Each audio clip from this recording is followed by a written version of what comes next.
हनुमान जी और भीम। भीम को यह अभिमान हो गया था कि संसार में मुझसे अधिक बलवान कोई और नहीं है।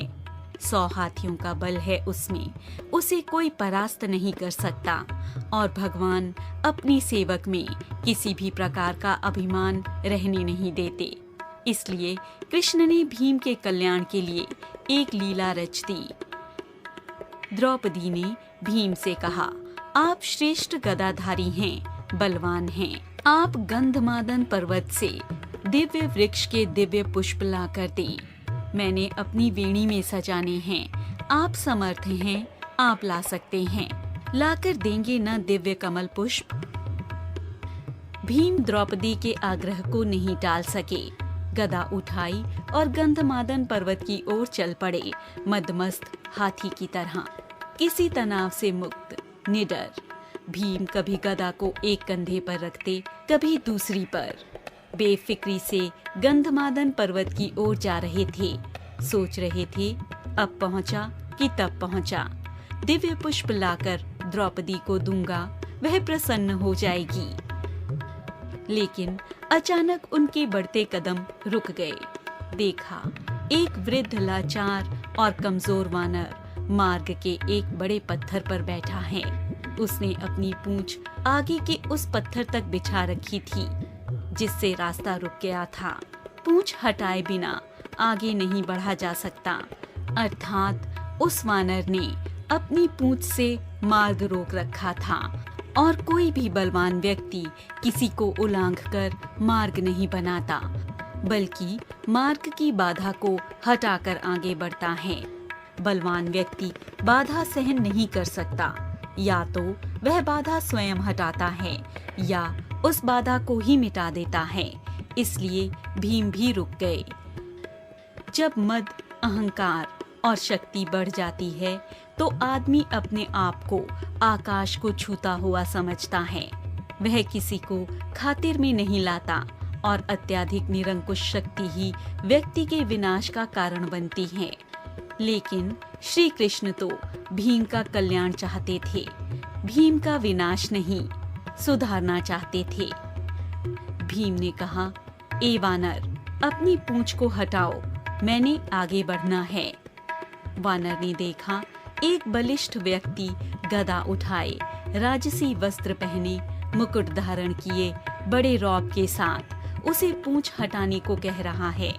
हैरान हुआ, पहचान भी गया, लेकिन चूंकि वह श्री कृष्ण की लीला थी, इसलिए चुप हो गया। भीम के सवाल का जवाब नहीं दिया। भीम ने फिर कहा, वानर, मैंने कहा ना कि पूंछ हटाओ, मुझे आगे जाना है। तुम वृद्ध हो, इसलिए कुछ नहीं कह रहा। वानर गंभीर हो गया, मन ही मन हंस दिया। कहा, तुम देख रहे हो, मैं वृद्ध हूँ, कमजोर हूँ, उठ नहीं सकता। मुझ में इतनी ताकत नहीं कि स्वयं ही अपनी पूंछ हटा लूं। तुम ही कष्ट करो, मेरी पूंछ थोड़ी इधर सरका दो और आगे निकल जाओ। भीम के तेवर कसे, गदा कंधे से हटाई, नीचे रखी। इस वानर ने मेरे बल को ललकारा है। आखिर है तो एक पूंछ ही, वह भी वृद्ध वानर की। कहा, यह मामूली सी पूंछ हटाना भी कोई मुश्किल है? यह तुमने क्या कह दिया? मैंने बहुत बलवानों को परास्त किया है, धूल चटाई है, 100 हाथियों का बल है मुझ में। इतना कहकर भीम ने अपने बाएं हाथ से पूंछ को यूं पकड़ा जैसे एक तिनके को पकड़ रहा हो, कि उठाया, हवा में उड़ा दिया। लेकिन भीम से वह पूंछ हिल भी नहीं सकी।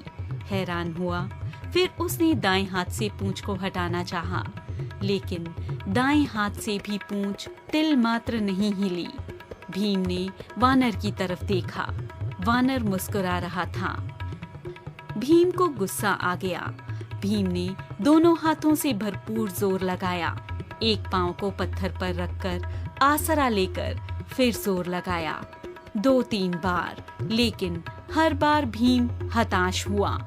जिस पूंछ को भीम ने मामूली और कमजोर वानर की पूंछ समझा था, उसने उसके पसीने छुड़वा दिए थे और भीम थक कर, निढाल होकर एक तरफ खड़ा हो गया।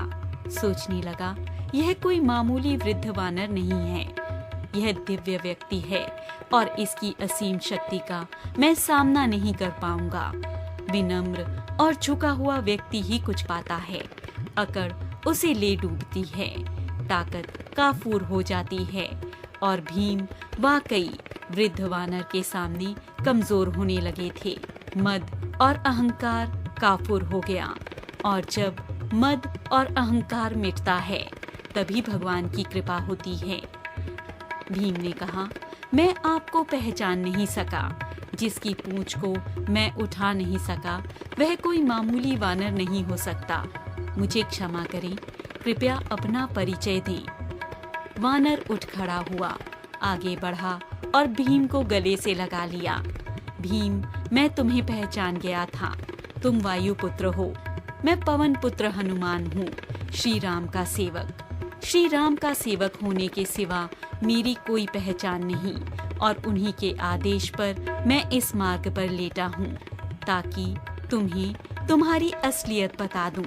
रिश्ते में मैं तुम्हारा बड़ा भाई हूँ और इसीलिए बड़े भाई का कर्तव्य निभाते हुए प्रभु के आशीर्वाद से तुम्हें याद दिला रहा हूँ। शक्ति का, ताकत का अभिमान न करो, क्योंकि यह ताकत और बल तुम्हारा नहीं, भगवान ने ही इसे दिया है। यह शरीर भी तो परमात्मा ने दिया है और जो चीज परमात्मा की है वह किसी और की कैसे हो सकती है। इसलिए जो जिसने दिया है उसके लिए उसी का धन्यवाद करना चाहिए। परमात्मा की शक्ति के अलावा किसी की क्या शक्ति हो सकती है। भीम की आंखें खुल गई। त्रेता युग के श्री राम और हनुमान जी की वीर गाथाएं याद आ गईं। प्रेम से, श्रद्धा से भीम की आंखें भी खुल गईं और भावों के इसी प्रवाह में भीम ने हनुमान जी को समुद्र लांघने के समय धारण किए गए विशाल रूप के दर्शन कराने का अनुरोध कर दिया और हनुमान जी ने श्री राम की कृपा से अपना आकार वैसा ही बढ़ाया जैसा उन्होंने 100 योजन समुद्र लांघते समय धारण किया था। यह देखकर भीम हैरान रह गया। वह कभी हनुमान जी के चरणों में देखता और कभी उनके आकाश छूते मस्तक को, जिसे वह देख ही नहीं पा रहा था। हनुमान जी ने कहा, भीम, मेरे इस रूप को तुम देख नहीं पा रहे, लेकिन मैं राम जी की कृपा से इससे भी बड़ा रूप धारण कर सकता हूँ। भीम ने हाथ जोड़कर सिर झटक दिया और हनुमान जी के चरणों में गिर पड़ा।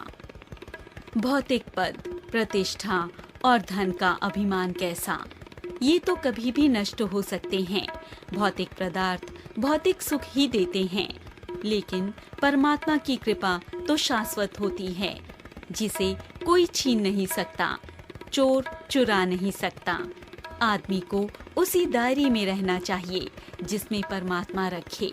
परमात्मा की इच्छा के बिना तो पत्ता भी नहीं हिल सकता। इंसान की जिंदगी का क्या भरोसा, किसी भी मोड़ पर 4 कदम की दूरी पर खत्म हो सकती है।